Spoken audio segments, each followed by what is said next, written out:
doing it and doing it and doing it well. What's up to our sidekicks and hench folk out there? Shut up.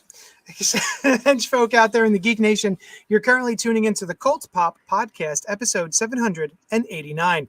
We're changing things up a tad. We were doing some weekly comic reviews, but for over 10 years almost. But we found that it was getting a bit stale and people weren't able to join us every week because they weren't caught up with their to-read piles. If you're a comic book reader, you certainly know what the to-read pile is. So now we are going to be doing movies as well as graphic novels on alternating week. And then probably doing a monthly comics thing, like a roundup show at the end of every month. I'm your host, Johnny Destructo of Johnny Destructo's Hero Complex, located at 4327 Main Street, Philadelphia, PA. A super rad comic shop, which caters to nerdy adjacent individuals of all shapes and sizes. Joining me tonight are Rob Pady. Hi, buddy. Hadles, Jadles, how are you doing? Hey, that'd be dope. I made myself a drink. It's Sprite and maple bourbon butter pecan flavored rum. It's sounds awful. Maple bourbon? It's disgusting. Okay. Yes. It's maple bourbon butter pecan flavored rum. And it's flavored like those things. Yeah. I mean, that's I would assume. Okay. Have you ever been to Harry Potter? Have you ever been to the Harry Potter world? No, they have. It sounds like the butter beer. I've always wanted to try that. It sounds like it would be good, but I don't know. It's kind of It's kind of. Is it buttery? Is it a buttery taste? It is. Yeah. It has a buttery froth to it. It's and you can get it with alcohol in it. No, he's asking about butterbeer. Yeah, we'll get to you later. About your thing. Yeah. We're going to do it in reverse order of how it was mentioned. Yeah. Also with us this week is Brian Lieb. Hi. I was just talking. That is applicable all the time. It's very frequently applicable, right? There's a large span of the time in the universe that I've occupied that I was recently talking. Yes. Yep. I think everyone knows. Yeah. Does it still count if I am continuing to talk and it was also recent? Yes. Because then we're sure we are in the clear. That is the case. Yeah. Where is the line between recent and nonstop? That's the question. The Planck length, I think, of time, right? If that exists, the smallest possible unit of time. A picosecond. I don't know. It's like something to the negative 23rd, maybe they theorize. So around there. Okay. Anyway, Brian, shut up. Thank you for joining us tonight. Thank you to everyone joining us live on Facebook, YouTube, and Twitch. So, Twitch, my Twitch handle used to be jdestructo for obvious reasons, and I think the last time I went to change it back in 1920, it was like you can't change your name. But then I just checked today, and you can change your name. So we changed the Twitch stream name to CultPop Go. So if you're looking for us on Twitch, CultPop Go, CultPopGo, because CultPop was our taken. So we're back on Twitch, on YouTube, on Facebook. Joy of doing this live is having you guys in the chat. So pipe up if you feel so inclined, and we will chat with you on the show. You can email us at cultpopgo@gmail.com. We have one now. I'm going to bring it up. It's I should have this ready, but I didn't. Here it comes. Oh, we got two of them. Oh, snap. Oh, shit. All right, it's letters time. Wait, before we get into that, Hound2814 said, good evening, guys. Happy Monday. I took a break from watching YouTube videos of Comic-Con coverage to pop in. One, join you guys. This doesn't mean he wants to join us. But I'll tell you what, Hal2814, you have barely taken a break from Comic-Con coverage because we are going to be talking about a lot of that stuff. But what they don't have on those other YouTube channels is our opinions. So that's right. That's what you're going to hear. Yeah. Now they have the actual videos. I mean, they have the actual coverage. Well, so we don't need to or are allowed to supply that. And they have our commentary about it. Actually, are we allowed to? I don't know what the rules of trailers are. I think you have them all the time. Right? Yeah, I think you could run it. Yeah. They probably wouldn't mind if we advertised for them some more. Right. I don't have the technical wherewithal to do that. No. To like bring I was thinking about it tonight about 2 minutes before we started broadcasting. I was like, oh, it'd be cool if we could bring up the trailers. Oh, we're going live. Never mind. So yeah, that's what we're going to be talking about today after the letters. We're going to be talking about all of the news coverage from San Diego Comic-Con. But first, let me read these goddamn letters. Oh, there's too many tabs open. Oh, here we go. Oh, everything's great. Shut up. Here we go. This is from. Who's this from? Oh, I believe it's from Hal 2814. Hey. Oh, good. Hey, guys. It's your boy Charles in Chattanooga, a.k.a. Hal 2814, a.k.a. the Green Lantern Tribble. I recently finished the Batman Catwoman mini by Tom King and was just whelmed by the ending. I liked his other 12-issue stories, but this one I'll go back to anytime soon. As I was putting it away, I went through some of the trades and miniseries I have and realized there are a few I can read over and over, like Scott Pilgrim vs. the World, DC New Frontier, Batman Long Halloween, and JLA Earth 2. Oh, look at that puppy. My question is there any short series or trades y'all can read over and over? Oh, and how about Marvel dropping the mic Saturday night with She-Hulk and Black Panther trailers at Comic-Con? I've watched the Wakanda Forever trailer so many times and still get teary-eyed. Anyway, I'm out. Gutter talk. Oh, wait. Spoiler alert. Oh, wait. What the hell is this show now? LOL. Thank you, Charles in Chattanooga. Always great to hear from you. And you're down in the comments, which I love even more. Oh, that's why I'm here, to hear what you guys thought of all the Comic-Con stuff. Sweet. So, all right, guys. The question is, what short series or trades you can read over and over? I'm going to go first. Oh. Dark Knight Returns, I have returned to many times.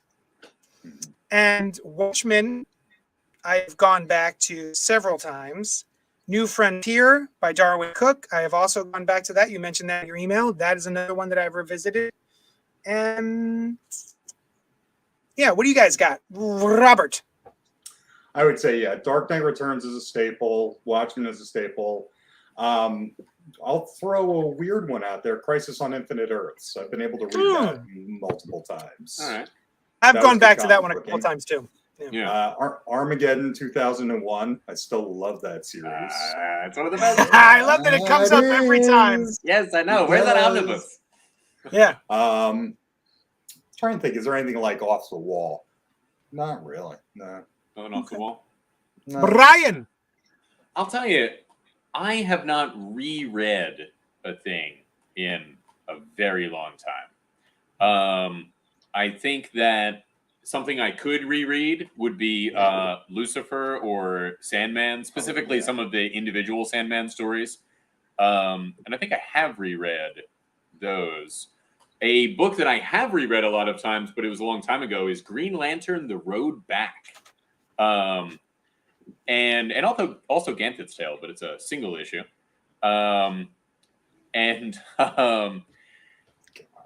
The Road Back is the one where Hal has been, I don't know what he was up to, but he wasn't Green Lantern for a while or something. I don't know what was happening just before it, but I was real young when it came out. And he's got the Gray Temples. I'm not sure if he had those before, and he kind of goes on a like a journey across America. And Guy Gardner. Yeah, that was drawn by Patrick Broderick. Was it? That's when I first started tuning into Hal Jordan Green Lantern. Was the Pat Broderick Road Back stuff? Yeah. Yeah, that was. Yeah, awesome I could reread. I could reread Emerald Dawn too. Emerald Dawn was a great book. Yeah. Here's the thing about Emerald Dawn. Okay. Yes. I believe the writer of Emerald Dawn was revealed to be a pedophile. Oh, God damn it. So that was probably the first Green Lantern story I ever read that really hit me. What Emerald Dawn? That's where he first gets the ring and he fights the big Legion. Yeah. And it was drawn by I didn't see that till years later. Oh, it's awesome. Yeah. No, I liked it later on, but yeah. I'm sorry. Go ahead. No, I mean, the question of how to evaluate art in those circumstances is ongoing and certainly difficult and complex. But that was also where Jon Stewart started his stewardship of the mosaic world. That was the deal with it. That was good. Yeah, these cities were disappearing, and they were where Hal and Oliver Queen went on the Hard Traveling Heroes thing, and it turned out it was a Guardian who had gone crazy because all the other Guardians left, and he was alone. And so I reread that a lot of times, and I feel like there's some others, although they were a lot of single issue stuff. But yeah, those are the ones that jump out to me as ones that I think I would reread. You know what? Mastro City, issue 1. Oh yeah, all the Astro cities. The Eagle in the That Mountain, whole first series. Which is not visible, but I can see it right there. Basically, every issue on my comics rack is something that I have read more than once. There's an Armageddon 2001, number 2 there, Rob. Some awesome stuff. The other one I've reread a bunch of times is the Superman series right after Crisis, Man of Steel. Man of Steel. John Byrne. Yeah. That was good. Man. So good. That was amazing. They just started coming out with these really nice hardcover collections of the Man of Steel by John Byrne.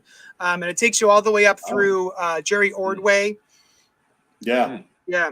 That was shit, man. JD, you and I were just talking about a couple of months ago. We were talking about that story arc in there where he gets influenced by the Eradicator and he becomes like more Kryptonian, because in that era, Krypton was not so great a place to have grown up, much more repressive. And he starts flying around, just standing up, which is always sort of a real, aloof way to fly around. Yeah. All right. So there goes that email. Thank you. There we go. Hal. And then we got one from Christopher Goodnight. All right. First off, he says, "Peep my tattoo." No. Is he shirtless? What is it? Is that Full Metal Alchemist? Full Metal Alchemist, yeah. So. Okay. Yeah. That's cool. Yeah. Where is it? I believe that is his fupa. That is fupa. That? That's his fupa. I don't know that term. Look it up. All right, let's see. First off, peep my tattoo. It took 3 sessions. I may eventually add to it, but I have other tattoos I want first. Tattoos have been a learning process, faux show. I had no clue there was a flaking step in the healing process. So after my first session, when it started flaking, I freaked. Oh. Anyway, on to my recent mailing. Have any of you been blocked or banned by someone from something and you had no clue why? I've been banned before for perfectly good reasons. But recently, I was blocked by someone with no warning and no explanation, and it's weighing on me. It's their right, of course, but that doesn't stop me from going over everything in my head, wondering what I did wrong. Chris St. Saucy, good night. So first of all, Chris, it doesn't stop me from going over everything in my head, wondering what I did wrong. Welcome to me. That is my constant state of being. It's just always anxiety over what I did wrong, even if I did nothing wrong. I'm constantly riddled with like a strange guilt, even though I might not even have done anything. So that's a peep into my poor head. But I have been blocked or unfriended. I've been unfriended a couple of times. Even just recently, I got unfriended by 2 people, and I kind of reached out like, "Hey, I noticed that you were unfriended.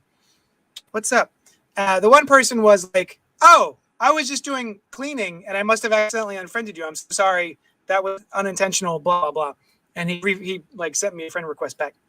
And another one was because I had said something, you know, those memes that were going around, like, I wish teachers had taught me this. I wish school had taught me this instead of this. Like, I wish they had taught me how to pay my taxes instead of, I don't know, something sort of nonsensical that you learn in school. Like geometry.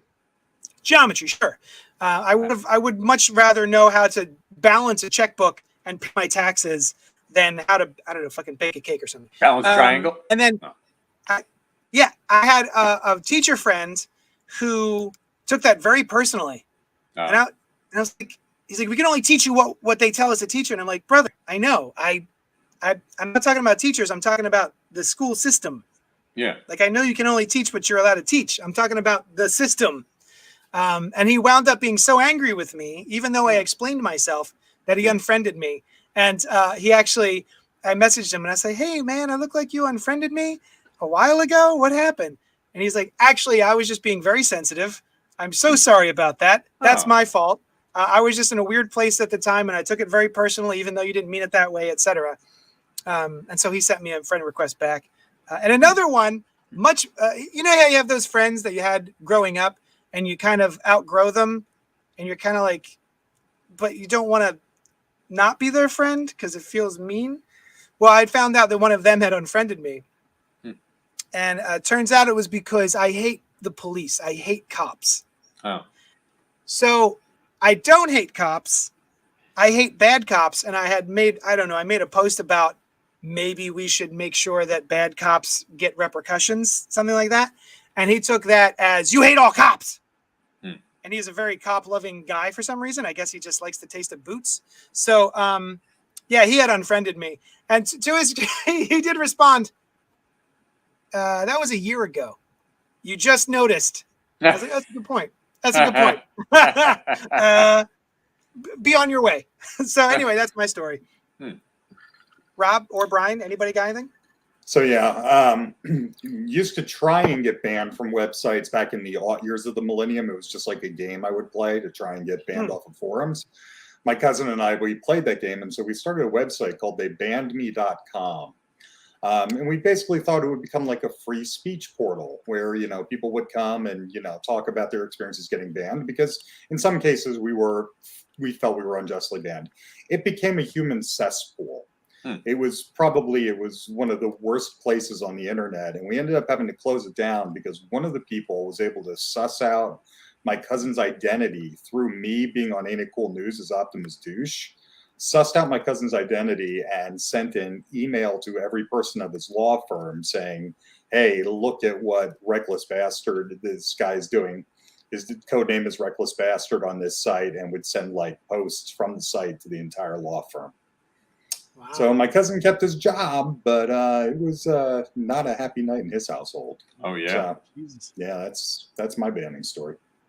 How did the law firm take it? Were they like, "This isn't that big of a deal"? Not happy. Not really? Happy. Yeah. Yeah, there were repercussions. Yeah. Oh wow.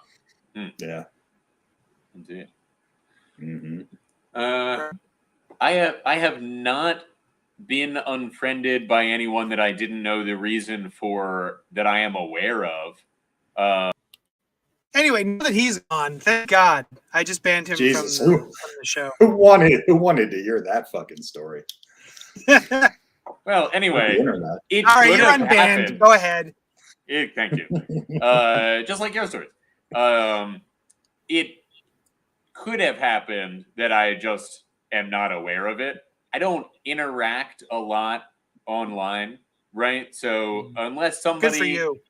Yeah, I mean, like I occasionally will make some funny comment to a friend or a comment that I hope is funny or whatever, and I do sometimes engage in what I think is like reasoned and non-confrontational religious or philosophical debate with people, and so far it has led to mostly a few ongoing points back and forth, and then nobody seems to change their mind, and then we stop talking. But nothing. It's possible that some of those people have banned me too, and I would never know because I don't know them. In fact, I thought just today of just getting rid of Facebook, just deactivating it, because I'm like, I see these posts and I'm like, this is, what the hell? Why is this happening? And but then I was going to deactivate it, and I have an old group called Contemplation on Facebook. If anybody wants to check it out, there's a few videos of me from about 12 years ago, talking about 3 to 5, I forget, philosophical topics. And they were like, if you deactivate and you're gone for more than 20 days, this site it either goes away or you have to assign another admin or something like that. And I was like, I'm going to keep it up. So I didn't deactivate. But Christopher Goodnight, I got to tell you, I really understand wondering why that is the case, right? Like, we don't want to hurt other people's feelings by and large. And sometimes it's worse just like thinking that we did, because I've certainly had that opportunity or that feeling in real life, or life outside of digital, I should say. And that sucks. I can't blame you for a second for like going over it in your head and wondering why, but I hope that you also know that it might not be anything that you did that you shouldn't have done, especially if you can't think of anything that it could possibly be. And it might, like in JD's case, have been, accidental or just a house cleaning thing. So you can reach out or not reach out, but if you know that you didn't do anything that was bad or wrong or offensive unwarrantedly, then I would hope that you put it out of your mind and don't stress about it. Yeah, agreed. Easier said than done, but for sure it is. Very easy to say, and yeah, I hopefully it goes well with the doing. Hal says, where the hell is Noel? So Noel has been very, very busy with his new job. But we have to thank him for all of the work that he does. Even when he's not on the show, he goes in, he makes the notes, he makes the banners for the live stream, does so much stuff.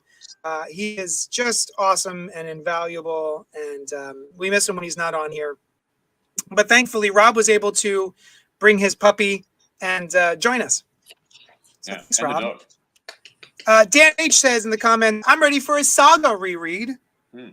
Oh, Now, when I heard that Saga was finally coming back after its like 4-year hiatus, I finally went back and started from scratch and read the entire compendium, which had all 9 volumes that were at that point out. Robert Monroe says, if we stop reading, watching, or listening to art made by effed creatives, we wouldn't be reading, watching, or listening to anything. I've met some famous people, creatives, who are complete a-holes. I agree, Robert Monroe Jr. I do, however, draw my line at pedophilia. And also so like, the line... I'm sorry, I enjoyed the movies Jeepers Creepers, but Victor Salva, the director and creator of the Jeeps, is a convicted child molester.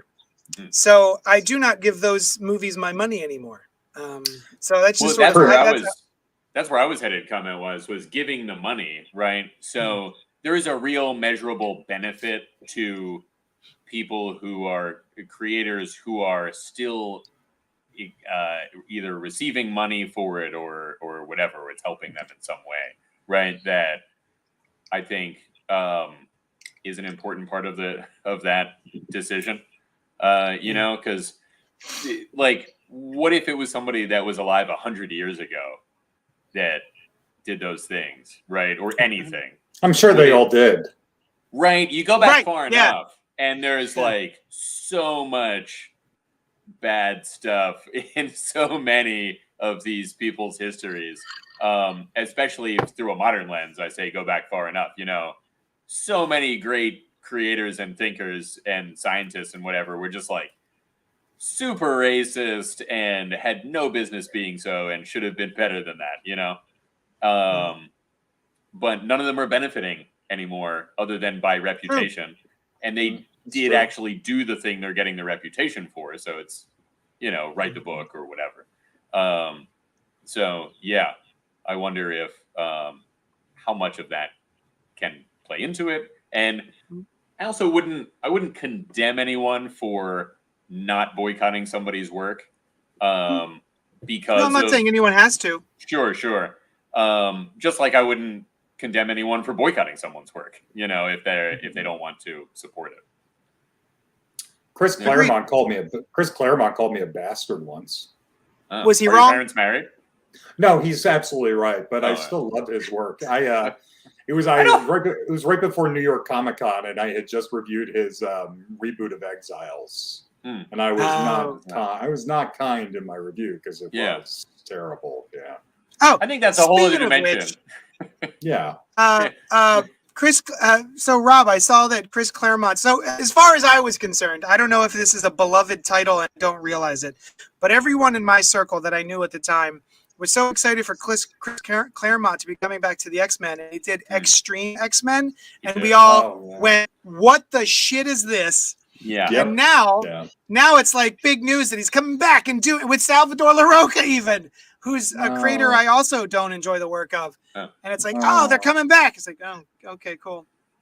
I'll tell you, I never got into his run on the X-Men, even in the original one. I was just like, what's this business, right? And that's what I've heard. But I also, at the time, I was like, I like the classic lineups, the original guys, right? For anything. And so maybe that kind of turned me off of it. And I don't know, just something about it. I never got into it, which is to say, I only read like dozens of them rather than hundreds. Right. But it was, it was never one that I would pick out of if I had to make a choice or anything like that. But then he came back, and I think it's just can be very difficult for a creator who has done one of the best runs on something to come back, and maybe all of their cool takes were in the first one. The cool stuff that they did with them was responding to a different era of those characters, right? And it happens over and over again. Mark Waid came back to The Flash, and it was not great. You remember? Yeah.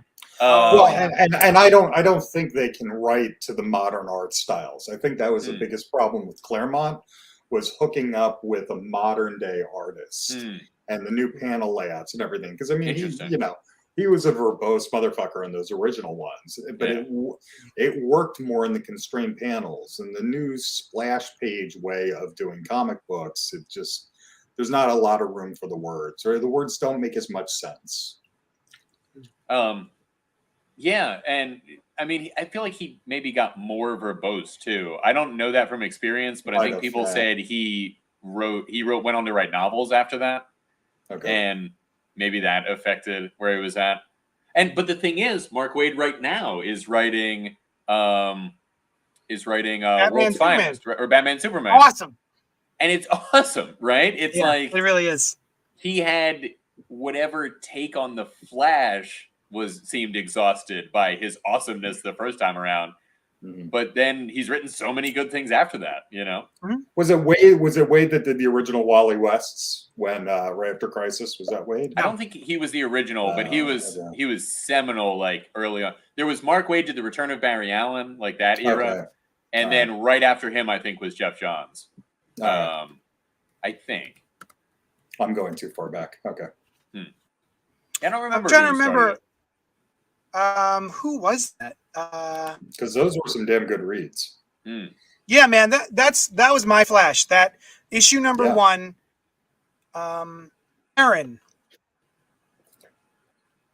Barron is the last name of the guy who was reading that Mike original Barron? run. Oh yeah, probably Mike Barron. That name sounds familiar, but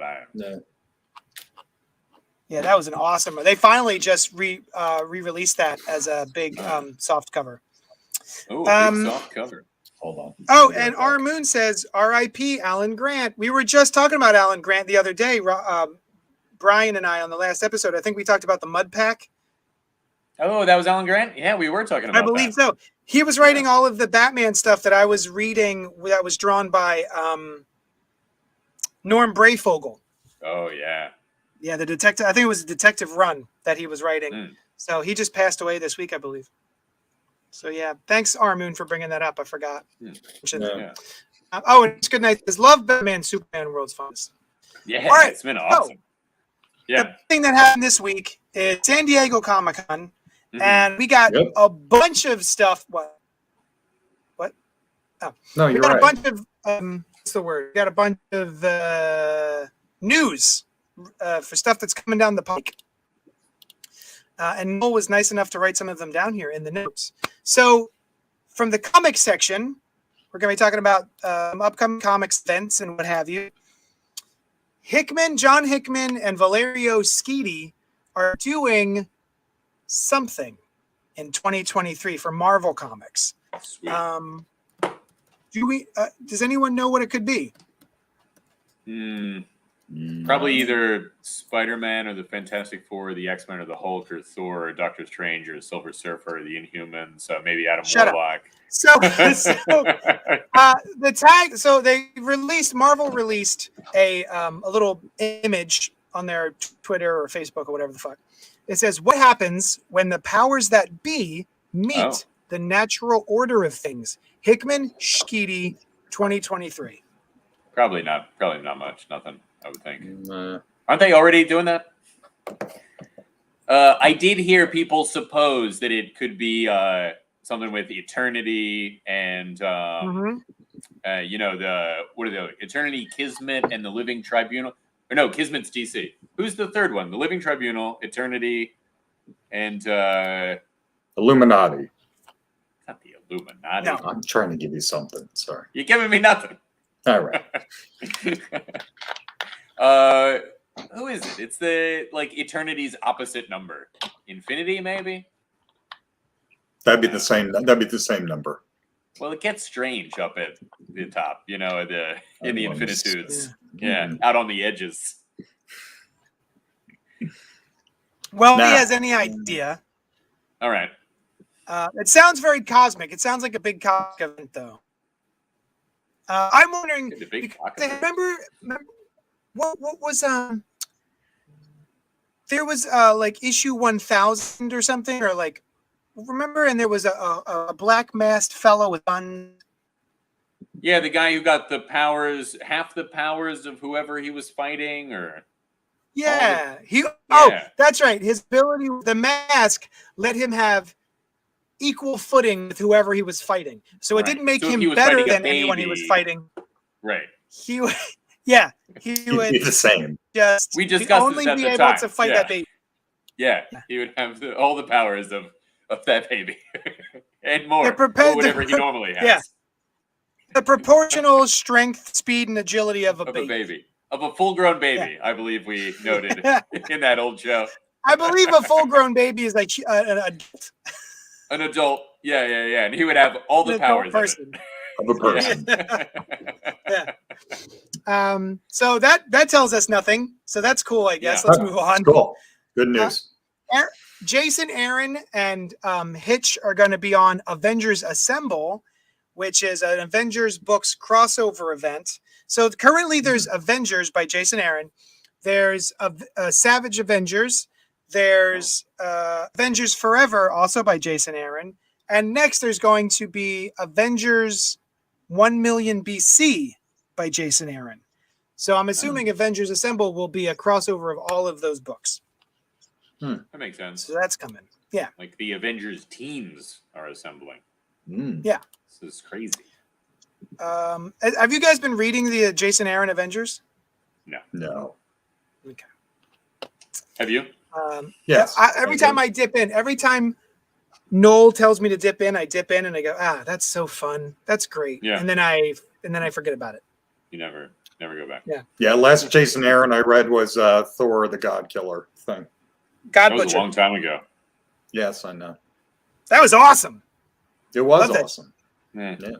I didn't care. They actually, if you haven't read it yet, guys, and you went and saw Thor and you want to know more about Gore Butcher, they actually just did a trade paperback of just the Gore saga. So it's like the first 11 or 12 issues of the Jason Aaron Thor run that deals with Gore and the 3 different Thors. And if you really liked Gore's characterization in Thor: Love and Thunder, you may or may not like this comic. But if you like the idea behind him and thought that you wanted more of that, then check out this comic. You guys, it is Eternity, Infinity, and the Living Tribunal. Infinity is here. Near my finger here. Yeah. I thought that was cool that we saw Eternity in Thor. God, Love and Thunder. I love the cosmic those three cosmic entities, you know, and in general. Mhm. It was cool to see him. Did you see somebody did another- the James Webb, put the James Webb image in Eternity? Yes. I think you did see it because it was sent in our group text, but it's cool. Yes. And I said it had occurred to me to do that, and then I never did it. And someone else did it for me, so great. Dark Web is another announcement. So it's a Spider-Man, X-Men, and Venom crossover by Zeb Wells and Adam Kubert called Dark Web. I might read that. Well, I gotta say, Rob, the current run on Amazing Spider-Man has been great. The Zeb Wells run, I wasn't sure how I was going to feel about it, but it has been really good. Is Dan Slott coming back, or was he just being honored at Comic-Con? He is coming back. He's coming back, and he's doing a in-continuity second title called Spider-Man. Ooh. And it's going to be drawn by Mark Bag. Oh, yeah? That's cool. So it's slotting I back. would read that, too. Is it Peter Parker? Do we know? Doing this thing? Yeah. That's cool. Yeah. Hal in the comments says, I'm enjoying this run on Avengers Mightiest Heroes by Jason Aaron. Oh, that's good to hear. Excellent. Marvel Cold War is another announcement, and it's a Captain's America event. So I guess I'll have both Steve Rogers and Sam Wilson teaming up. All right. So I'll probably read that. And then, this sounds perfect. Who here knows who Trad Moore is? Not me. I know the name. Why? He is an artist. He's he didn't start off this way, but as his career has developed, he has grown to be a very trippy artist. Ooh, he did Silver Surfer Black. Oh, nice. He started off with friend of the show, Justin Jordan's. What was his trilogy? Luther Strode? That's why I know Trad Moore. Luther Strode. Yeah. He drew the Luther Strode trilogy. He drew the all-new Ghost Rider, which is Robbie Reyes's with the car. And then just recently he did Silver Surfer Black.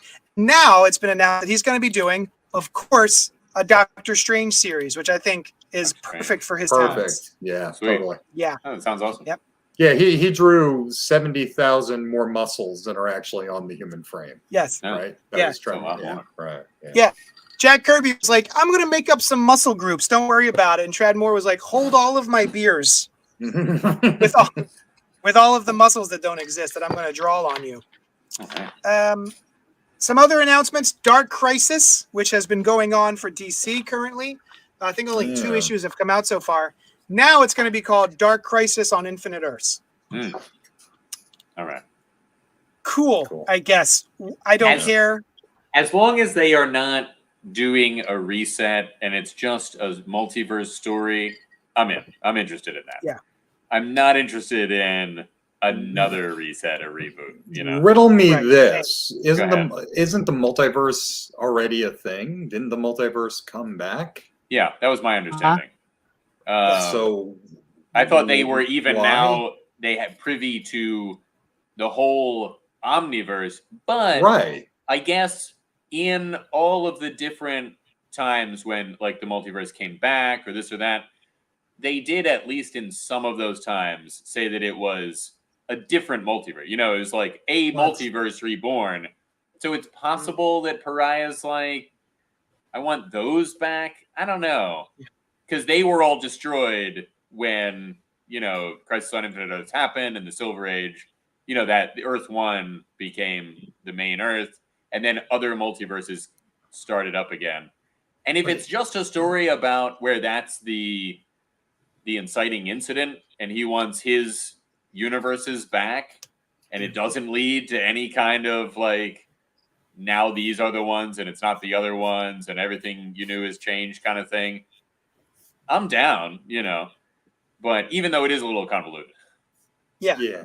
I have a feeling the original Crisis, all of those worlds, universes wiped out by the white light or the red light. I don't think those ever came back, did they? Right. So maybe this is him trying to get those original universes back that died dormant because of the anti-monitor. Right. But they're different than the 52 worlds that we saw in Multiversity. They are. They are. Yes. I mean, like for instance, Okay. the Earth 2 in the 52 worlds in Multiversity, like that wasn't where the Justice Society was, you know, Right. or that kind of thing. Like they were different Earths. But the Justice Society was there in Earth too. And was the Earth 2 after Multiversity the one where like the Justice Society had existed and then the next generation was around? Well, no, it was from what I remember, it was they were coming into being in present time. No, that was New 52. Okay. Yeah. Yeah. That was New 52. So there's a lot of different Convoluted, stuff. you say? Yeah. Whatever do you mean? Huh. Maybe somebody should make a map of it. I am so tired of crises. Yeah. Like I enjoy reading them, Yeah. but as a conceit, I'm just stop. Yeah, it's not like every event of DC's has to be a crisis. Like there have been a lot of cool events. Like Armageddon 2001. Like Armageddon 2001. Yeah. Yeah, I just the original Crisis happened for a reason. Mm-hmm. Yes. And it served a purpose. And the only other Crisis that I really liked was Infinite Crisis. Yeah, which also happened for a reason and served a purpose. Yeah. Right. It was somewhat the reverse purpose, but it was like we want to change the fundamental nature of DC, you know. Yeah. And none of the other ones really have. Agreed. Yeah. Well, I guess let's see. Death Metal did, but it was, you know. Well, that just added more convolution. That added more convolution Yeah. to it with the Omniverse. Batman Spawn is coming back. Oh, come on. Coming back? Yeah, Yeah, 90s. they're doing another Batman Spawn crossover. Oh, well, there was one of those in the 90s. Yeah, in the 90s. That's right. Yeah. It was pretty bad. Never read Spawn. Teenage Mutant Ninja Turtles Last Ronin Lost Years. Oh. So, that's good because I had a lot of subscribers for Last Sweet. Ronin. So No, there I'll you be go. able to order this for them too. Yeah. I wonder if this is the things that lead up to the story of Last Ronin. Yes. Is what it sounds like. All right. Yeah. All right. So that's the comic section. All right. The animation section. Here we go. We're getting X-Men 97. So we're getting more of the X-Men animated series. I'm into that. That's A friend of mine sent me a still, like the first promotional image, and I was like, I just saw the little image on my phone, and it's like, is this from the old series? It's exactly the same, which is great. Yeah. But So it'll take place in 1997. Okay. Will it? Spider-Man Freshman Year is a Marvel cartoon that I believe is supposed to be the Tom Holland MCU Spider-Man, but before he gets contacted by Tony Stark. So he's running around in that sweatsuit costume, like the whole show, you know? Well, I imagine he'll go through a bunch of different costume changes. Maybe. Yeah. And he lands on the one that he finally chooses is the sweatsuit costume that we see him in the beginning of Far From Home. So is this him after the movies, or we take the movies out of it completely? No, this is before the movies. Before the movies. Okay. So we see how he actually got the powers, because we start the movies, he has powers already. Okay. I kind of wonder if we'll see some flash forwards or just him in the present is remembering this kind of thing. And that, you know, they'll show him in his Spider-Man outfit. How do they set up for it? Yeah. Right. Because it would, I don't know, unless it's a very limited series, it would be strange if he's not in his regular or a semblance of his regular Spider-Man costume. I felt like we were with him close to the beginning in the movies. Yeah. That's what I thought too. Like he was pretty new, like a few months maybe. Yeah, right. Yeah. Okay. So what's my question? Oh, what's your favorite Spider-Man cartoons, guys? I have mine. I think it's all going to be the same. Spectacular Spider-Man. Yeah. I mean, the 90s one is forever embedded in my esteem. But Spectacular. Well, and wasn't there one? There was one before that too. There was one back in the 70s. There was 60s. Spider-Man 66. I was aware of that, and certainly grew up knowing about like the Iceman, Firestar, Spider-Man team. Oh, his but Amazing I'm not Friends. Sure, and I'm not sure how many episodes. There were 2 different series, right? I'm not sure how many I saw of any of it. More than just kind of being aware of its existence. Yeah, it was on. It was played in syndication. That's how I saw it. Yeah. There was also that early CGI MTV show with Patrick Harris at Spider-Man. Was it really? Oh, I didn't know that. And he has also done Barry Allen, I believe. Really? Cool. I think he was in a DC animated movie. Yeah. He'd probably be a good live action. I just recently started watching Marvel's Spider-Man. That's not bad either. It's on Disney Plus. It's just from a couple years ago. It's actually quite good. If you just look up Marvel's Spider-Man. Oh, the new one where he is at the Horizon High. Yes. Yeah, that's Maxwell cool. is running it. Yeah. I like it. It's real good. Yeah, it's kind of up there with Spectacular, honestly. Yeah, it's very good. I really like it too. I don't know if it's over or what, but me neither. I haven't seen one in a while, but I haven't been looking either. There was also the one after Spectacular Spider-Man, which was not as bad as it seemed. Yeah, Ultimate Spider-Man, and it was like very jokey, very aimed at I think a younger audience, and coming after the canceled Spectacular Spider-Man, it was like what the hell is this? Was it Miles Morales? Did they play it like the actual Ultimate Spider-Man? No. Well, eventually they did go through a few iterations, and it became more adult. And he was working for Nick Fury, not adult, but and Miles Morales and some of the other members of I think like there was a Power Man kit, like a team kind of Power Man, yeah, I think that was part of the same continuity. So he was introduced eventually, but yeah. It looks like there were 3 seasons of Marvel's Spider-Man. It started in 2017 and ended in 2020. You know, the fact that they're doing this new show pretty much would preclude there being any other ongoing Spider-Man story. And is that all of the Spider-Man Unlimited, where he goes to that other reality? Yeah. Fuck that show. I was so mad about that. That show sucked.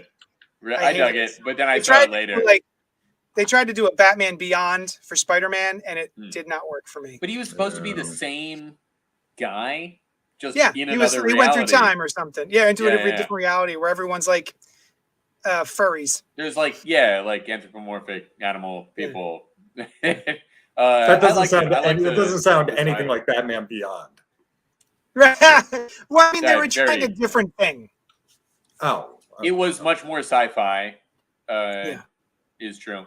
You know what, guys? There was a Silver Surfer animated series that came out around that time, which is currently on Disney Plus, I think. And if you haven't seen it, watch it. If you want to see some like animated Jack Kirby.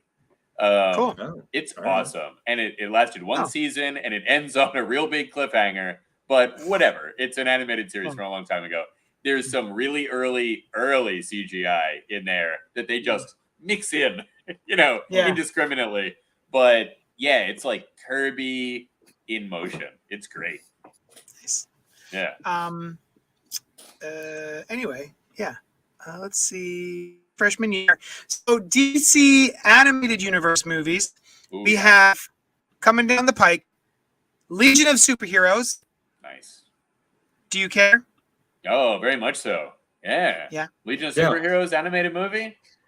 They haven't really done one of those yet. No, there was that Superboy and the Legion of Superheroes show, and there was Legion of Superheroes Trapped in Time, which was a DVD movie where they got like the Dawnstar and 2 other ones get sent back in time, and they have to avoid Superman not being the inspiration of their team, and they succeed, and they get back to the future, and where there was a Superman statue is now a Lex Luthor statue, and they're what?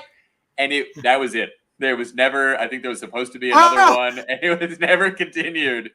And it was, again, it was definitely, I think, facing a younger audience. But I dug it, and I wanted to know what happened, and who knows. I'm currently catching up on Young Justice, and a couple of the Legion are showing up in this past season. So yeah. Nice. Oh yeah. And there's Superman. They're all in the apparently they're doing another animated continuity, DC. And Legion of Superheroes and the Green Lantern movie that's about to come out that looks very cool. And I think 2 of the 3 of the announced ones are part of that continuity. Okay. Yeah. The new Green Lantern it's Jon Stewart, right? Yeah, but not just. Like, Hal Jordan existed and something happened to him, and then Jon Stewart gets called up, and I think there's other Green Lanterns. The Rand Thanagar War is happening. It looks cool. Oh, wow. Yeah. That's cool. Yeah. Cool. Yeah. The next one is Superman War World is coming. Nice. I don't know anything about that. Batman, The Doom That Came to Gotham. Oh. Sure. What's the Doom coming? Huh?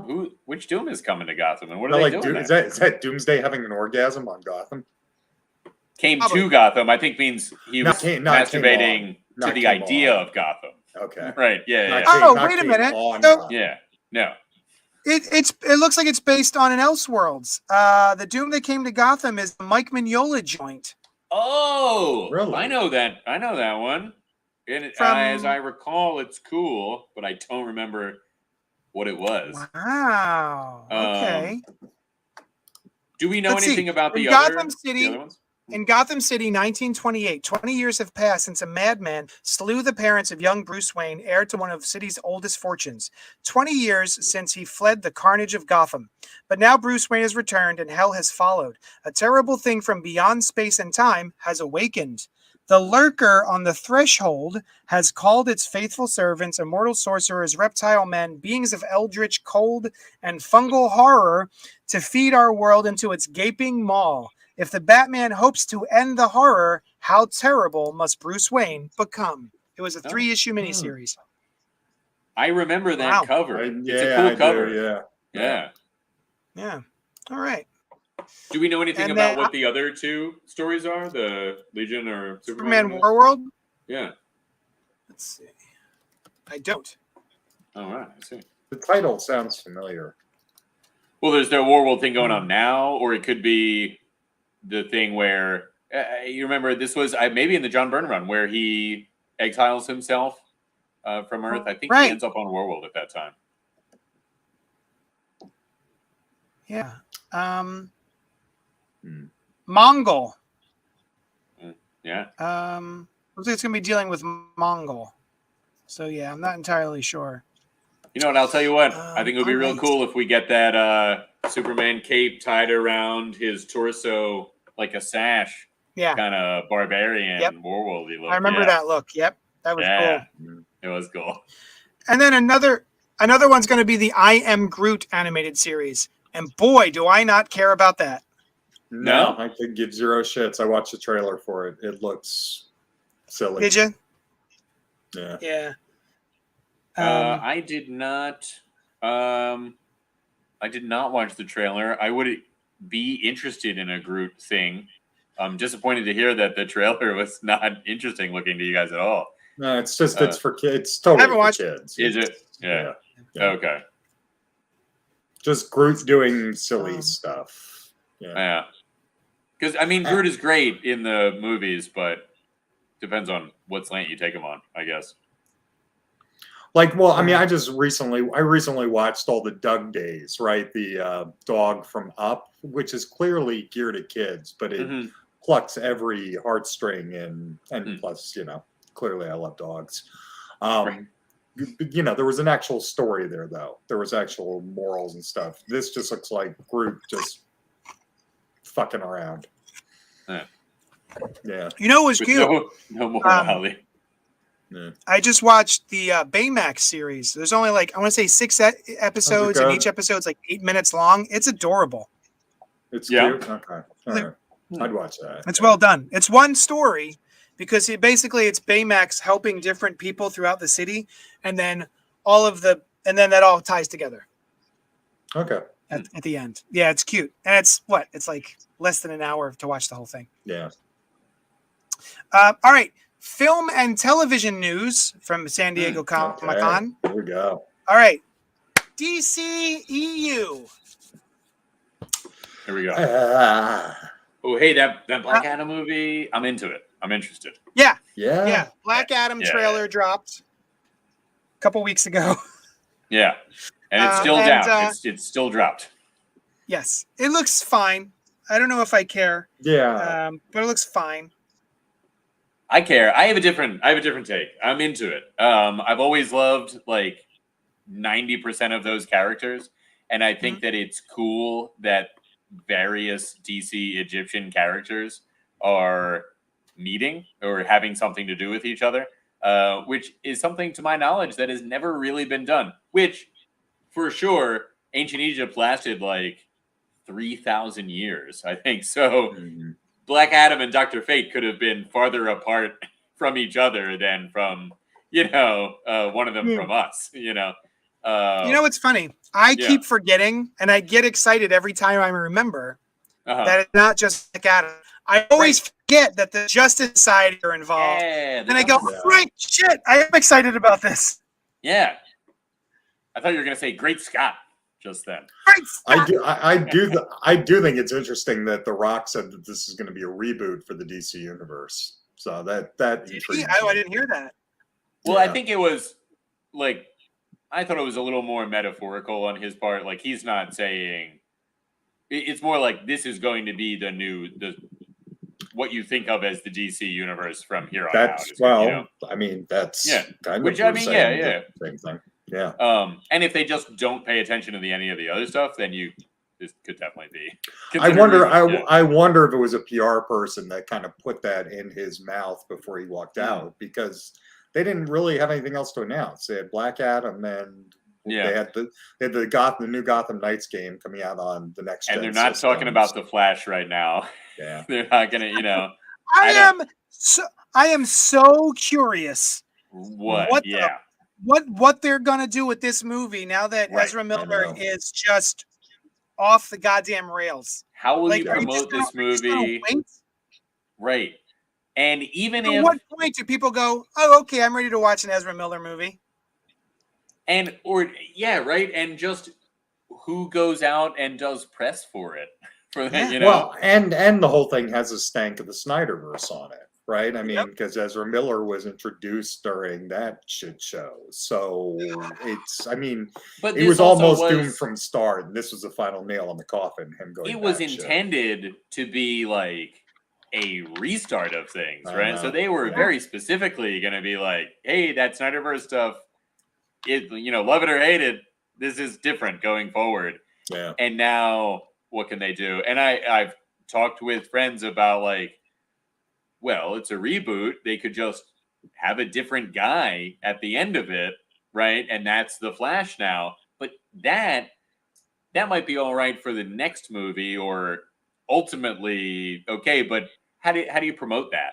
Like, don't worry, the guy who's in most of this movie is not the guy at the end of the movie. 99.9% of this film. Right. Yeah.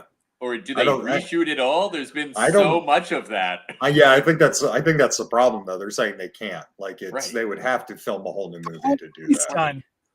And it's been so many versions of this movie already. Now, Now, that being said, if it comes out, I'm gonna go see it. Oh yeah, I mean, it's totally. Yeah, I'll watch. Right. It. Yeah, of course. I guess maybe it's not a big deal after all.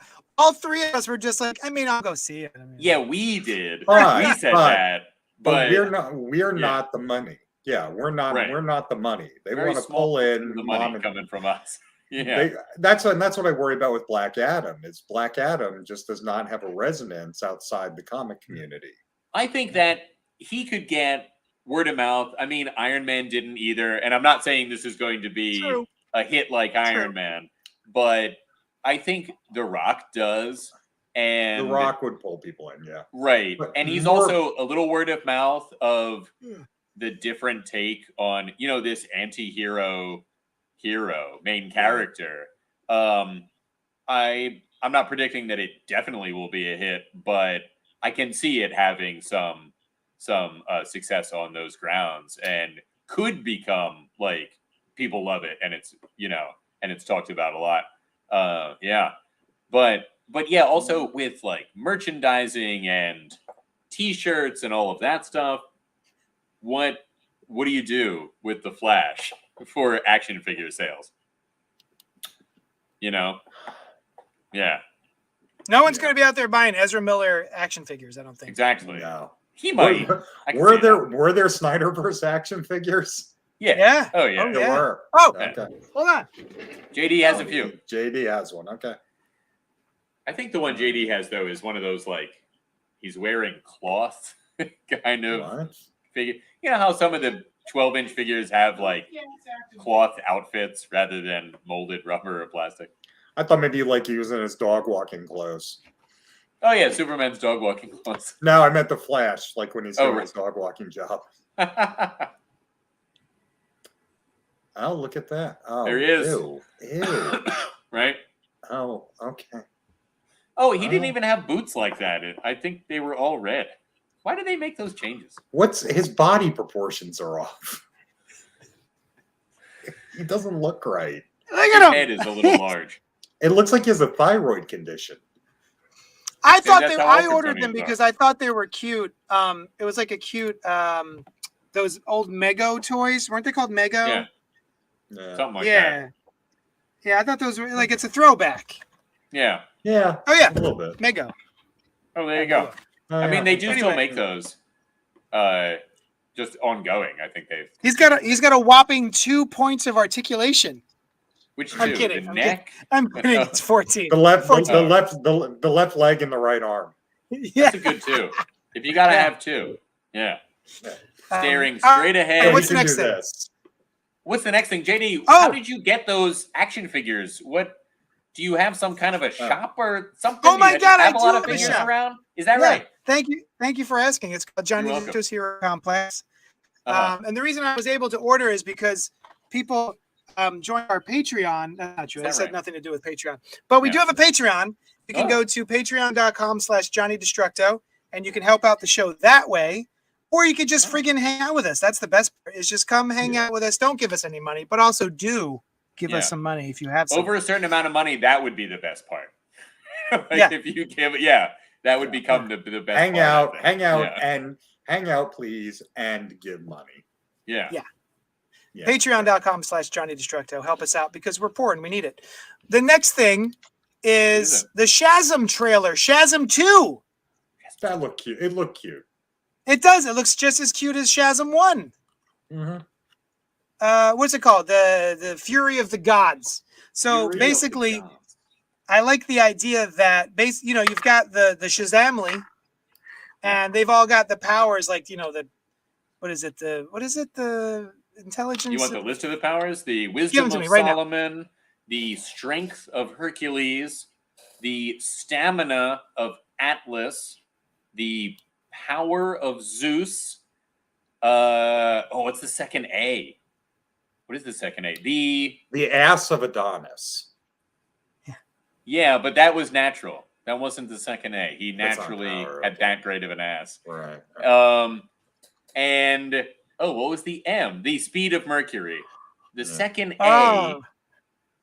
What is the second A? Solomon being a guy, a human being who is not a god and never has claimed to be a god or anything like that, but was widely regarded as a wise person.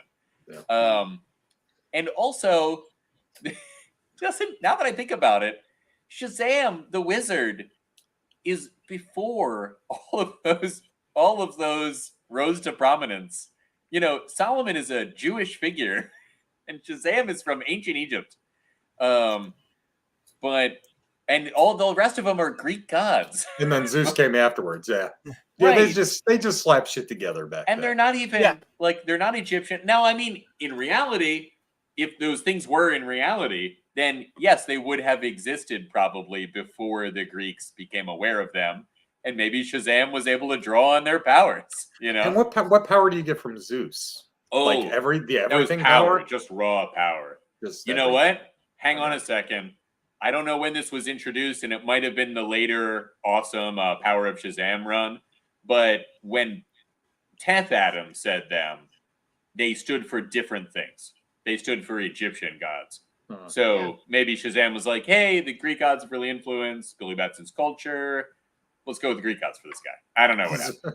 Zeus just lets him impregnate and immortally walks past. Yeah. And in whatever form. Let's see. Hit up a lady as gold coins. Show up as a goat. Show up as a goat and make a baby. Yeah, all right. Why not? Yeah.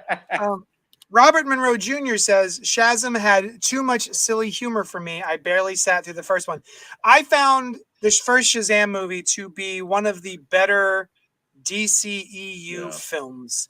I was so tired of all of the forgive me, edgelord, self-serious Zack Snyder stuff, the darkening of the DC universe, that when this came along and it actually felt like people were having fun being on set and enjoying what they were doing, that came across to me, the viewer.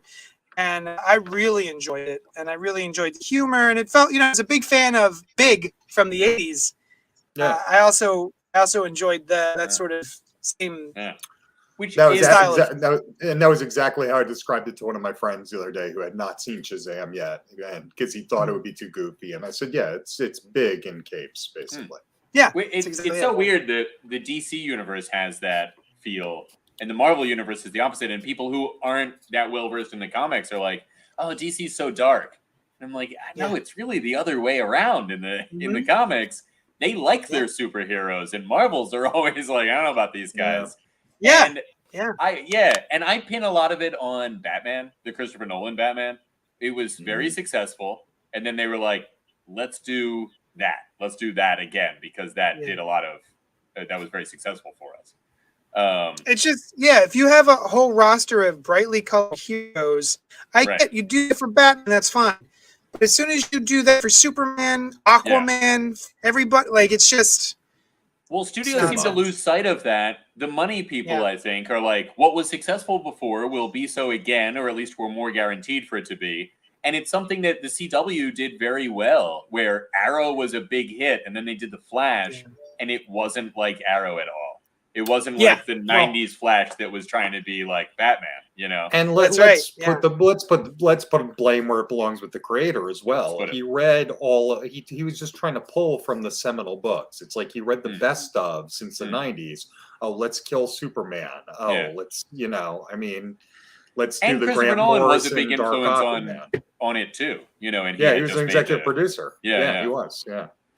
Now, guys, the second A stands for Achilles, the courage of Achilles, who is also the heel of He's also not a god, but is at least mystically empowered in his story, but not with courage. He is empowered with invulnerability, except on the heel. But whatever, it's working out well for Captain Marvel or Shazam or Billy Batson. So, why question it? Good on him. Yeah. All right, and so for Marvel, so many things. There's the phase. So they sort of revealed all of Phase 5, and I think some of Phase 6. So we've got a new Ant-Man, which we know about, with Quantumanium, and then there's they revealed Ant-Man and Guardians of the Galaxy 3 footage, but they didn't reveal it to the internet yet, so I haven't seen it. What's that? What's that all about? It's a right? They did a lot of the behind the scenes. Yeah. I heard that MODOK is one of the major players, and I also know that Bill Murray is in that movie. It's been really that he could be MODOK. Yeah, that would be cool. That would be cool. In Ant-Man. Cool. Yeah. Nice. Yeah.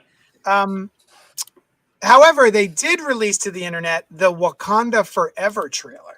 Yes. So beautiful. And that was an awesome trailer.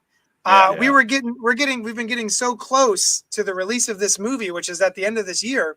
And I was like, we haven't gotten a single thing yet. And so here it was finally dropped. And I was a little confused as I was watching. I was like, wait, is it going to be about T'Challa's son? Is T'Challa going to have a kid somehow? Right. And then I was like, oh, that Namor. Flash forward. It's Namor being born. So Yeah, the world's first mutant. So supposedly. Namor, his No, human, no, not the world's first mutant. not this Oh. world. Well, he could be. No, But- remember the end of Miss Marvel. Well, but she's Yeah, but Miss much Marvel's younger than not the Namor. Is she? We She's don't only know. like- It could be She's 12. only like 16. I'm just saying, continuity-wise, it's not the first. No, mutant not we've the been first introduced revealed. to. Not the first release. Right. Not the first Yeah. revealed, but Right. maybe Yeah. physically. And also, I always thought it was odd that Namor was considered a mutant at all. Like, Yeah. he's a hybrid of two species that came out in this way. Like, there's magic involved, maybe. I don't know. But, I mean, they say he has the X gene. He's got the X gene. But, one, that was never part of his deal. Also, Apocalypse is way older than he is. And, That's true. you know, in the comics. It's true. That's Yeah. true. Like, way They just older. needed to put the word mutant on every book that they possibly could. Yeah. Because Yeah. my favorite one is when I was reading Amazing Spider-Man, it said non-mutant. Mhm. It was like first not world's first non-mutant, but it was just like something about being a non-mutant. Yeah, Yeah. it's funny. That is funny. But yeah, that trailer was awesome. What do you guys think of that trailer? I thought it so was awesome. beautiful. I agree. Beautiful. Yeah, really beautiful imagery, very cool stuff. They tease you with a little of who is the Black Panther. What are they going to do with that? It certainly looks like M'Baku is Yeah. in the beginning. You know. Well, when we see the person in the Black Panther suit at the end, Yeah. that to me is a female form. You think it's Okoye? Yes, totally. I think it's either Shuri or Okoye. Yeah. My bet is Okoye, just for storytelling reasons. Mhm. But in universe, it would probably make more sense if it was Shuri because she's of that family line. But Yeah. I'm thinking they would want to keep Shuri as what Shuri is now and be, Yeah. you know, that like super tech wizard thing. The guy guy in in the the chair. chair. Yeah, The guy in the yeah. chair. Yeah. But who knows? Maybe not. It could be her venturing out and being, you know, super techie out in the field and trying to deal with that and all kind of other, you know, emotions, obviously. I Now kind of that wonder I'm if, thinking about it, yeah. I'm wondering if it's going to be Lupita Nyong'o's Nakia. Oh, that's who His I was girlfriend in the thinking movie? was Okoye. Oh, yeah. Oh, right. Maybe it is. That's possible, too. She certainly was That a would be fighter. cool. Well, they all are. She's great. She is great. She's And a it would great allow actress, everyone to be basically in the roles that they're in now because his girlfriend didn't have much. That was her role through a lot of it. Yeah. Like, she was a cool character and very well realized, but she didn't occupy much of a distinctive space, Yeah. you know, in the story. I wonder if Namor. So, first of all, it seemed as though his human side is Wakandan. Did people read that in the trailer? Didn't get that, but okay. I thought the person who was pregnant was black, and that certainly doesn't mean that they're Wakandan, but, you know, just given the juxtaposition and everything, that was what I was thinking. And I wonder if he comes to claim the throne, if he's like, yeah. Right. Yeah. So we will see what happens. Kind of like Black Panther 1, though, which... Kind of. But if they could do it, that might not be the major part of the story. You know, he could come to claim the throne and then team up with them. It seems like there's like 5 different stories going on because also let's not forget the Iron Heart that was forged halfway through the trailer. Right. That's right. Yeah. I wonder if she'll be Wakandan or just somebody who idolizes Wakandans or something, you know, and that's how she comes into the fold. Yeah. I'm very excited. Black Panther 1 is probably still one of my top 3 Marvel movies. Yeah, it's definitely up there for me. Yeah. I might go top 5. I don't know what I really thought. Yeah, that's why I was hesitating. I'm like, I don't know. There may be top 5 at this point. There's so many of them. Yeah. Like Thor Ragnarok is definitely up there for me. Endgame. But then there's a bunch of earlier stuff, which is really cool too. I don't like that it appears that they've killed off T'Challa. Just because the actor has died doesn't mean that the character has to. I agree with that, but I'm not bothered by it. I agree with it too. I don't think they could pull. I don't think they could pull a Bewitched with this, though. I think that would be too hard. I mean, I feel like audiences. Very topical reference there, Rob. Yeah, no problem. Bewitched, Rob. You know, I just found out two that dicks, no waiting. You had to wait for like several seasons for the second dick. I agree, and that character of Black Panther, I think, was very powerful and could be very powerful in culture. A great role model for various races of children for different reasons. That it's great to see somebody like yourself and in a powerful and noble position. It's also maybe very good for young Caucasian children to see that and grow up to not be assholes. And so, or at least it could help them understand more, or like anything that helps. Right. And I definitely respect the choice that they have made. I don't think I would have made that choice. I think I would have continued the character as, an iconic Black figure. And also, all of the importance of that aside, the character itself is awesome, right? And is cool in the MCU. And I'd like to see that character continue in the MCU. There was a time that I thought that Captain Marvel, Spider-Man, and Black Panther were going to be the new Thor, Tony Stark, and Captain America of the Avengers, and I was excited for where that looked like it was going. Robert Monroe Jr.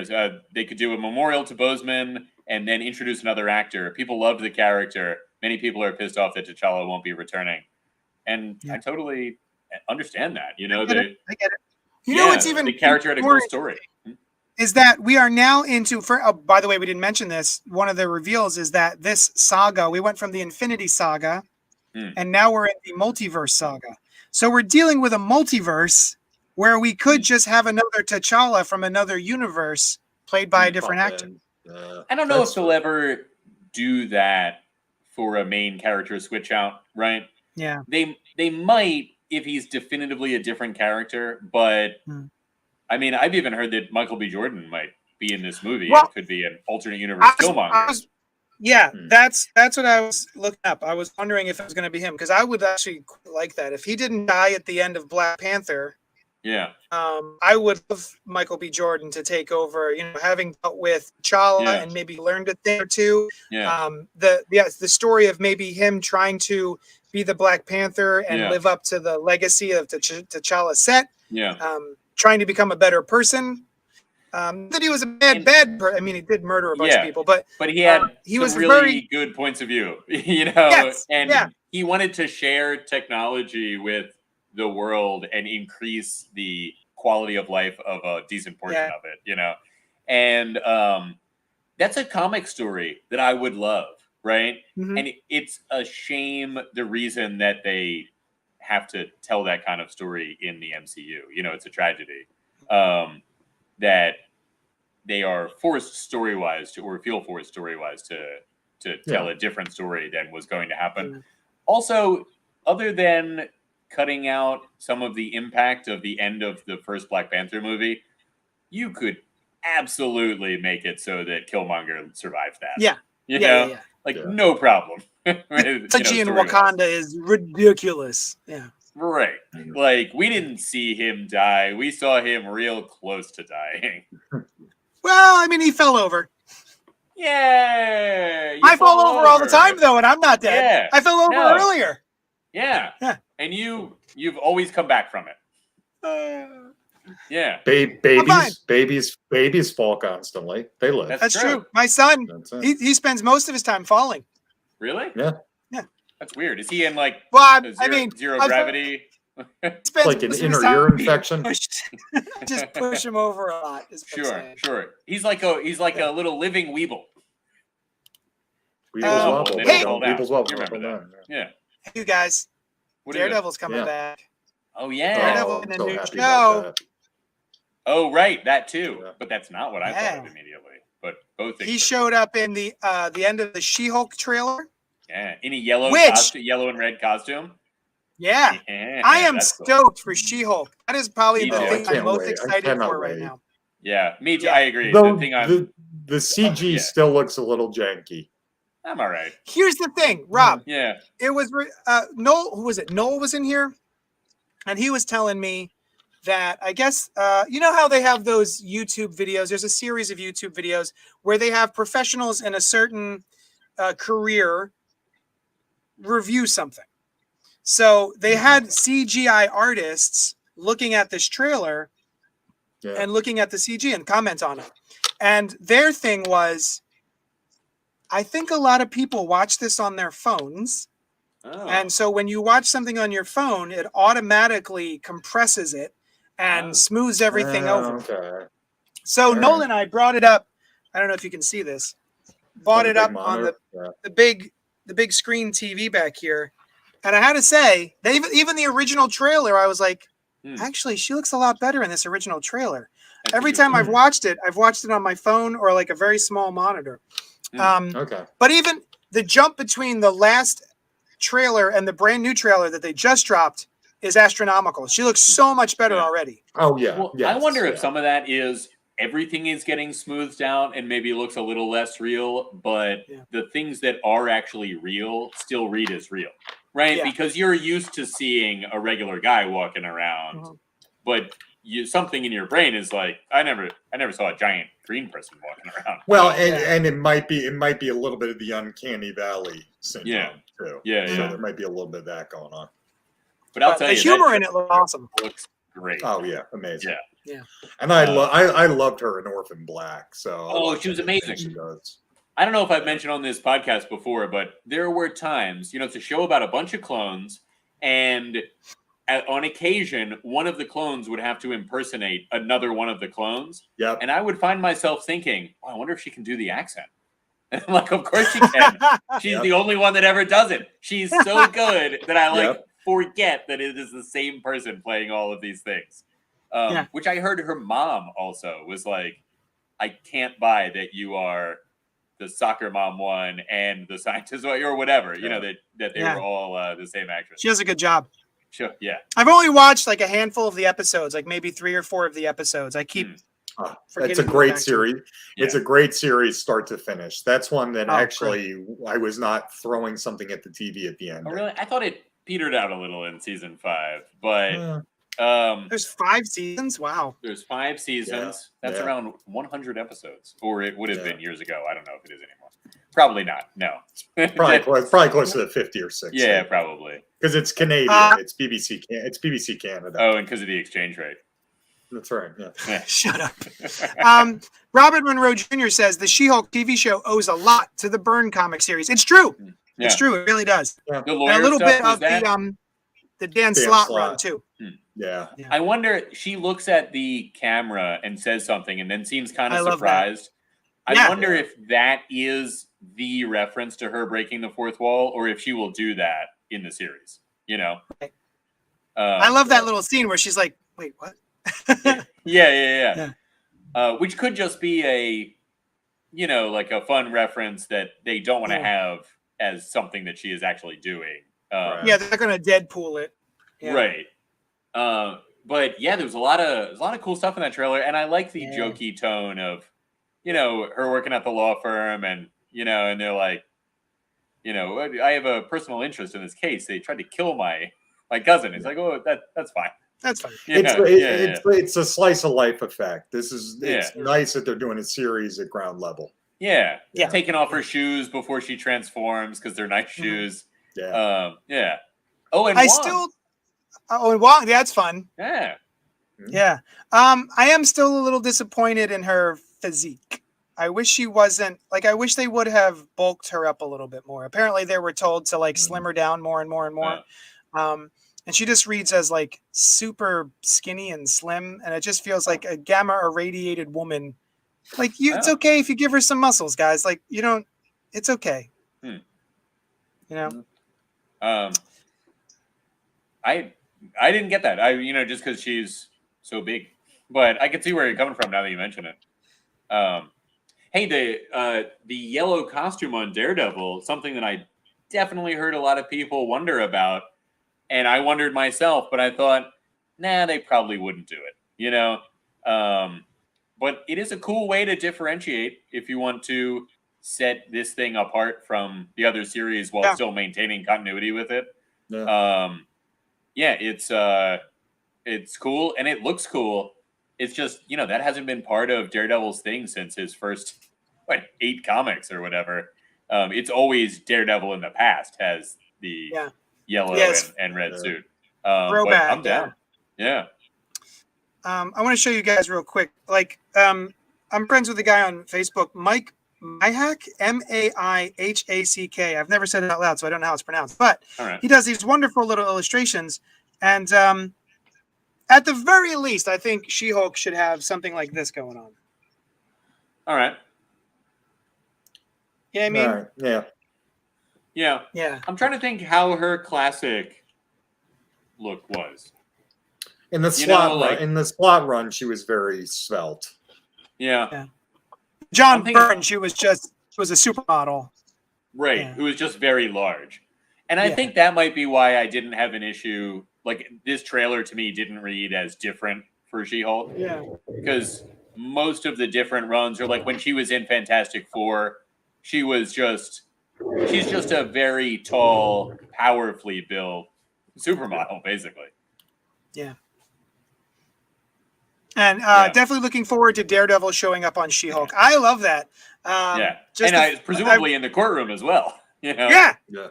Better. Yeah. If they could get fucking what's his name? The Howard the Duck. Yeah. Is Howard the Duck in it? Well, no. I'm saying that would be cool if they did. It would be. It was during the Howard the Duck cartoon. Comic book, which was drawn by Joe Quinones a couple years ago. He worked his private what's it called? Private dick office is down the hall from Jennifer Walters' office. Really? That's awesome. So anyway, anything else? Devil. 2 Avengers movies in 2025. I'm excited about those. You know what? One thought I had about those is that's the multiverse saga seemingly coming to a head in those movies. 2 movies that come out in the same year. There's the Kang Dynasty and then Secret Wars, which is a really big multiverse story from recent years. And that's why I think it's probably coming to a head at that time. Notable that it's much quicker than the the retroactively named Infinity Saga was, right? Yeah. That was like 10 years building to that. Well, now they have the TV series. They have the TV series, it's true. Right. And I wonder also if they're thinking, well, we don't want to do another 10 years before the big payoff, because that worked round 1. Nobody was expecting a big payoff. Nobody was talking about a big payoff. But now to stretch it out that long might not feel as good. And they can call it 5 and 6 if they want to, but we never got a culmination for 4, right? There was never any big bang for Series 4. Well, was there really for I think 1? It's all in there. What's that? Didn't it end in Avengers? I guess, yeah. That is a big all of them teaming up. Yeah, that's true. That's a culmination. Well, then what was 2? Age of Ultron. Yeah, but that's just the next movie. You know what I mean? That's just the next Avengers movie. It doesn't read as much of a culmination as like an Avengers movie here, is what he's saying. Yeah. Sorry, what was it? What? We're not getting an Avengers movie for season. We are Phase 4. Oh, I see what you mean. I got you. An Avengers moment. So they're calling it Phases 5 and Phases 6, but I think 4 gets wrapped into that. Okay. Yeah. You know, I wasn't sure we'd ever get a movie with the Avengers title again. It looked kind of like they were like, no, we're done with that, which I definitely didn't expect right after Endgame, but it just seemed like, all right, that's that. I wonder if because there's no mention of the X-Men, and yet they have mentioned the mutants already, right? There's no mention of the X-Men at Comic-Con. Yeah. They seeded it with Kamala Khan in Ms. Marvel. Right. So I wonder if that's coming quickly on the heels of Secret Wars, and there will be a lot of mutant stuff, similar to how the Infinity Stones were seeded throughout phases 1 and 2. Right. Will there be a lot of mutant stuff in Secret Wars that Phase builds 7. to a reveal? It'll be the beginning of Phase 7. Will be the mutants probably. Right. Yeah. Especially since they're coming so quickly, and then maybe there will be some big thing, that's 4, 5, 6, and 7. Yeah. Down the line when, you're not predicting a culmination of all of those things or whatever, I don't know. Yeah, I mean, they're trying to jam a lot in. I mean, let's not also forget they dropped Fantastic Four release date. Right. That's true. Which is a while from now. Yeah. That I'm very excited about. Yeah. I was thinking for Robert Monroe. Sue Storm. Oh, sorry. Go ahead, JD. I was going to say, I was trying to cast. I'm like, Sue Storm. It would be cool if they did Emily Blunt. So you had John Krasinski and his. You think wife. John Krasinski's going to be the Reed Richards? I do. Really? No, you don't think so, JD? I don't. I also don't really want that to be the case. Although if he was, I wouldn't despise it. But I don't. I think that was just a bit of, hey, this would be cool. It was and a we're going different to do universe. an alternate universe. Yeah. And we can do it. We can do what a lot of people have been talking about without having to actually do that. I also heard that they initially wanted Daniel Craig, and he wasn't around. So, which, lends support to the idea of whoever it was isn't the main. It was just a bit of fun. Yeah. Right. It was as an alternate universe. It's like I love Patrick Stewart, but I don't want him back as Professor X. No. Sure. Poor guy. Right. I mean, I love him, but he's got to be around for a while. Yeah. And even having Monica Rambeau, or not Monica, whatever the mother of Monica Rambeau as Captain Marvel is, her and Peggy Carter are pre-existing characters, but in different roles. I think it definitely. Although Anson Mount was good blackballed, and Benedict Cumberbatch was Doctor Strange, so you got an eclectic mix there. Yeah. Robert Monroe Jr. asked, who was the artist who made the She-Hulk pic that I was showing just a second ago? And so Mike Mayhack, Maihack, and I'm going to show you a couple more real quick, just for giggles. He's a really fun artist. You can buy prints of his. He sells prints. So there's all the Lokis. Oh, that's cute. Nice. I wish. Is there a way that I can make this look better? There we go. So there's that. Yeah. We saw the She-Hulk. Very cool. Captain Carter. Nice. Oh, that's cute. Tron? That is Tron. Yeah. Look at this Miss Marvel. Oh, that's cool. Oh, wow. Isn't that dope? Really well done. Isn't that great? That's amazing. She's just reaching up to get a cat. She's helping a cat. Death from Sandman. Oh, that's cool. Yeah. Supergirl. Aw. That's his own. Apparently, there's a cartoon of this now. This is his own creation. Oh, cool. And I can't remember her name. But yeah, it's a cartoon. That's awesome. So yeah. Oh, there's Supergirl and Batgirl hanging out in their civilian clothes. She's like, cool. Supergirl's floating right above the steps there. That's cool. Yeah, man, he's great. So, Jane Foster. Oh, that's awesome. Yeah. So look him up. Mike adorable. Yeah. All right. Are we done? Anything else? The only other one I remember is there's the Secret Invasion television show coming out. Oh, yeah. Was anything revealed or announced about that? There's a private screener for it. Right. That was another one. Hey, what about go read people describe it. They did. They did Sandman. There's a great video on YouTube. Neil Gaiman talking about the Sandman trailer. Oh, cool. I mean, it's so close now that JD, you're that excited about it? Nice. Yeah, I got to finish actually reading the comic now. Do it. I mean, but you read the first 3 volumes already, right? 4 volumes. So you got a little while. I mean, I don't think they're going to get past that stuff. Although some of Volume 4, I wonder if that will be layered into this season 1.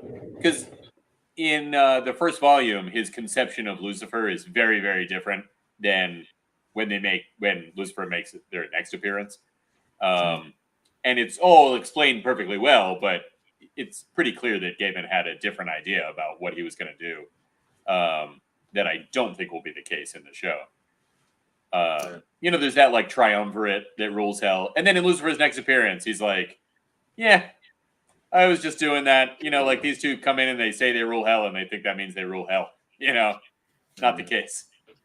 So I haven't seen the second trailer yet. I'm very excited about it. Yeah. And then we're losing JD fast. The last one I remember is Agatha Harkness is getting this. Oh yeah, with a name change. Coven of Chaos, I believe. Yeah. So that'll be cool. Yeah. She's great. Whatever. I'll watch her. And in fact, I just saw a movie last night that I had seen years and years ago. It was all right. She was in it, and it was a pretty small role, but she was good. I did the same thing. It was a spelling bee one with Jason Bateman. Oh, she's in that? Oh yeah. She plays I've been meaning to watch that for a while now. Yeah, she plays a reporter. Yeah, it's really good. Bad Words, something like that. Yeah. She was in a show where she was the main character. Fletcher? Yeah. Oh, I loved it. Mrs. Absolutely Fletcher was great. Yeah, really. She also did a really good job in the Apple TV series Will Ferrell, Paul Rudd, and her about the psychiatrist. Oh, I meant to watch that. Good? I thought it was a comedy, and then I heard it was not a comedy, and I was like, maybe I don't know. I watched the first episode, and I wasn't enamored with it, so I skipped. It picks up. It's the first episode's a little slow. It gets a lot better as Paul Rudd becomes more manipulative of Will Ferrell. Oh. I just started Severance. Oh, I really want to watch Severance is so good. Yeah. Severance is great. Yeah, it's trippy, it's man. creepy. It's cool. Yeah. Very creepy. All right. And builds up to a good season 2. Oh, good, Nice. good. Nice. All right, y'all. Thank you so much for hanging out with us and talking about the San Diego Comic-Con releases, the TV shows, the movies, the comics, all the good shit that's coming down the pike.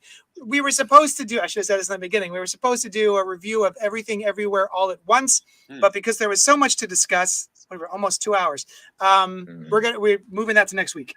Yeah. So if you haven't watched Everything Everywhere All at Once, watch it this week, and then join us here Monday night at 9 o'clock, same bat time, same bat channels, and let us know, get on the chats and hang out with us, and we'll talk about it. Nice. Cool. Rob, where can people find you on the internets? Oh. You can find me at Rob Patey because I think I'm the only Rob Patey in all of existence. And then I have a podcast that airs bi-weekly. You can find us on YouTube at Another Nerdy Cast. You never looked Go up there and subscribe. Have you ever looked up other Rob Pateys? Do a search. Yeah, I mean it's like, and because of my job, I primarily own the internet as far as my name is concerned. That's why I was able to do all my handles as at Rob Patey. It's all my sure, but other ones are around in the world, right? There's like some in like Greenland. Sure. Okay. That sounds like the spot. Yeah.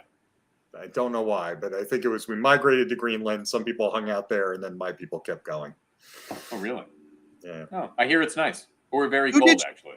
Yeah. Fuck that. I just subscribed to Another Nerdy Cast. Who drew your logo? My counterpart Chris. Nice. Yeah, he likes to do that. Your stuff. counterpart. Do you do the Patty Duke intro for each? He does. Here's Robbie who lives most everywhere. No, another great reference. Another real time. Very topical. Yeah. Yeah. I found out that Dick Sargent was the original choice for Taron. Yeah. And he didn't do it. I just found this out, and then took over when Dick York wasn't able to. Well, when Dick York got addicted to back pain pills, yeah. Oh, but also had serious back pain. Like there was some issue with it. There was a reason for it. No, it was he had a pratfall. He fell off a ladder or something, and then he got hooked on the juice. Yeah. All right, guys. Hey, you can find me at BrianLeaveDesign.com. Thanks for asking. Oh, yeah. What is it again? Brian. It's BrianLiebDesign.com. That's BrianLieb. Design. Yeah, design.com. Design.com. Yeah.